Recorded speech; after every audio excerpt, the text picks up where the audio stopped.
Welcome back. So this is chapter 5, which means once we have finished here, we will be over 20% of the way through finishing the course. Now whether 20% seems like a lot or not much, I guess it depends on the person. Today, we're going to talk about agency in language learning.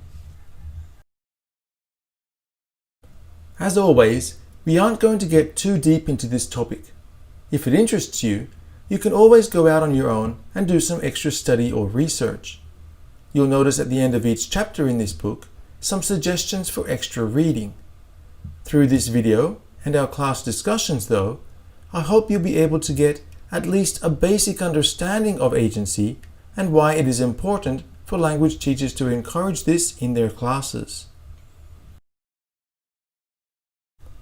As you will see on page 89 of our text, an agent is a person, or let's say learner, who is aware of his or her actions and behavior and this is important, takes control over his or her learning process.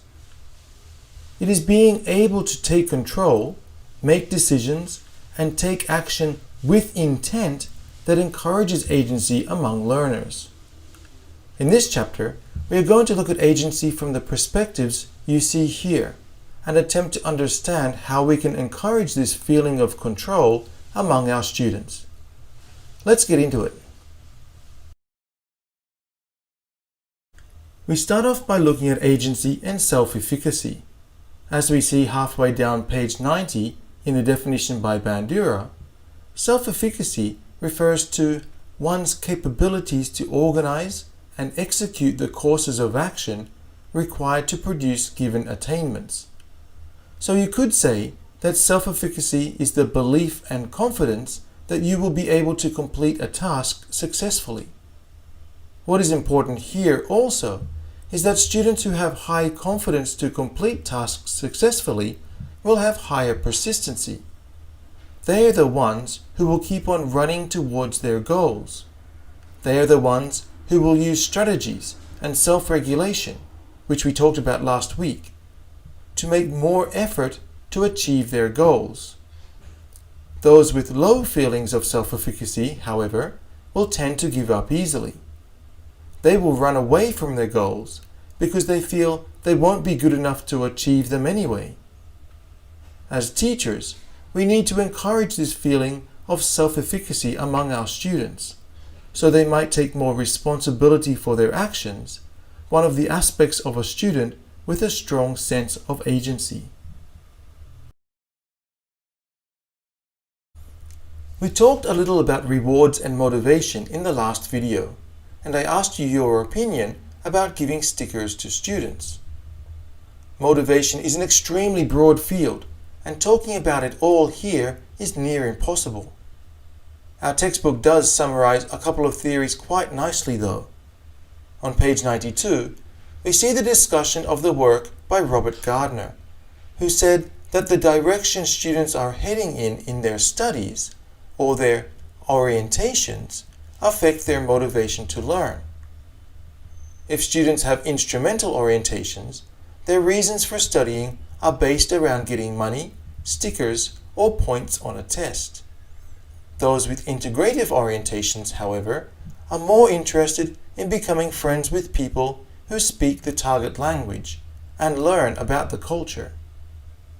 The self-determination theory by Deci and Ryman looks at motivation from the perspective of three main concepts. A motivation, which is basically zero motivation or drive to do anything. Intrinsic motivation, which is the closest form of motivation to autonomy and describes a state when the learner is having fun, even losing track of time while studying. And between those two, we have extrinsic motivation, which looks at the effects from the outside on our drive to learn.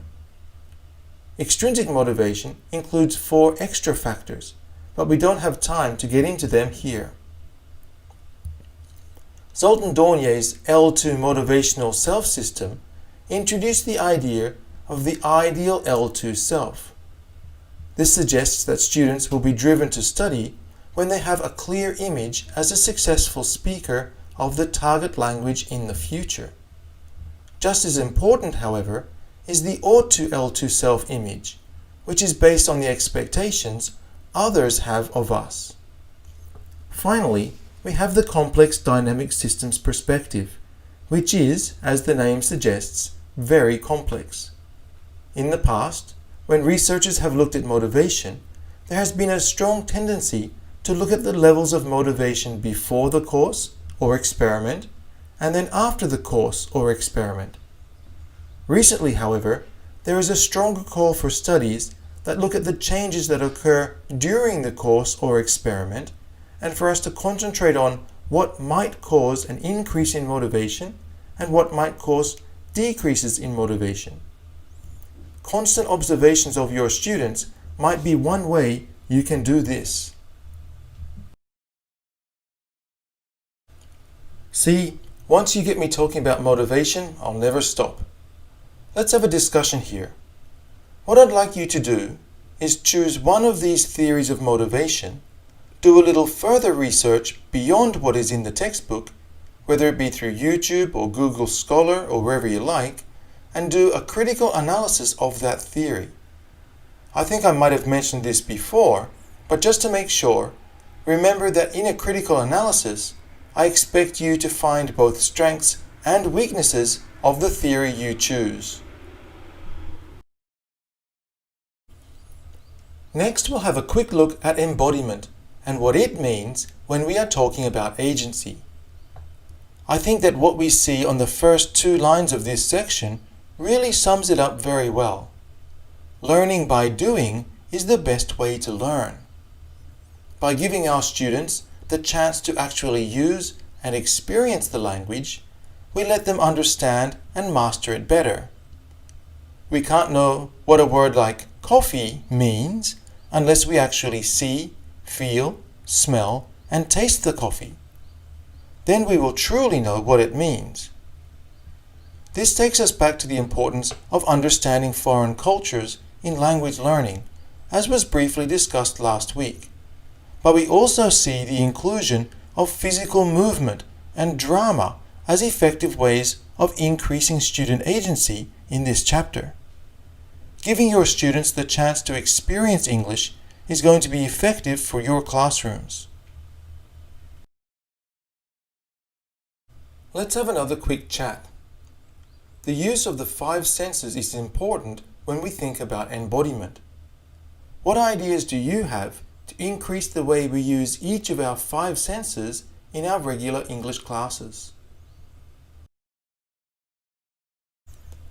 Cognition, that is, the way we think, and emotion, the way we feel, both play an important role in increasing students' sense of agency in the classroom. Emotion, in particular, plays a major role in the way we think, our cognition, and in our decision-making. As we see on page 97 of our textbook, emotion greatly affects how previously acquired knowledge will be brought into the real world. So the feelings of our students will affect what they decide to do in social situations, based on what they have learned in the classroom.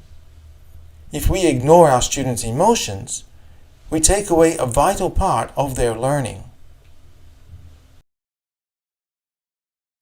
You might have noticed that a lot of what we are talking about in this chapter is related to the 8 principles we looked at last chapter. If you remember, we talked about how one's identity may change as he or she becomes more involved in studying a foreign language. By investing the time and effort to become proficient in the target language, learners are able to develop their social and political status within their communities. So, as we see near the bottom of page 99, an investment in learning a new language is not just about learning new words and grammar. It involves an investment in one's identity, how we see ourselves, and how others see us. Finally, we need to think about more practical ideas for our classes to promote agency. First, we want students to do the language rather than just possess the language. Yes, teaching grammar and vocabulary is important, but we don't want to become the teacher who teaches about English instead of teaching English. We also want to give our students a chance to express their opinions about various topics, so they can display their emotions using the target language. Third, we can help students realize what they're becoming able to do, that is, their language affordances, so they'll be able to make connections between their language ability and the situations in which they can use the target language. Then finally, we want to help students with strategies for self-regulation. By helping students become more aware that they can control the way they learn, we guide them to become good language learners who are able to look after their own learning habits without the teacher holding their hands the whole time. Let's finish with one more discussion. We have talked about a couple of theories behind agency as well as ideas for the classroom. Now, I'd like to hear a few more practical ideas from you. Have a think about how you could promote agency in your classroom and share your concrete ideas in our class. That's all for this week. It got pretty long in the end. Sorry about that. Our discussion topics this week will probably take a little more work than usual as well, so get into them early so you can contribute well to class. See you soon.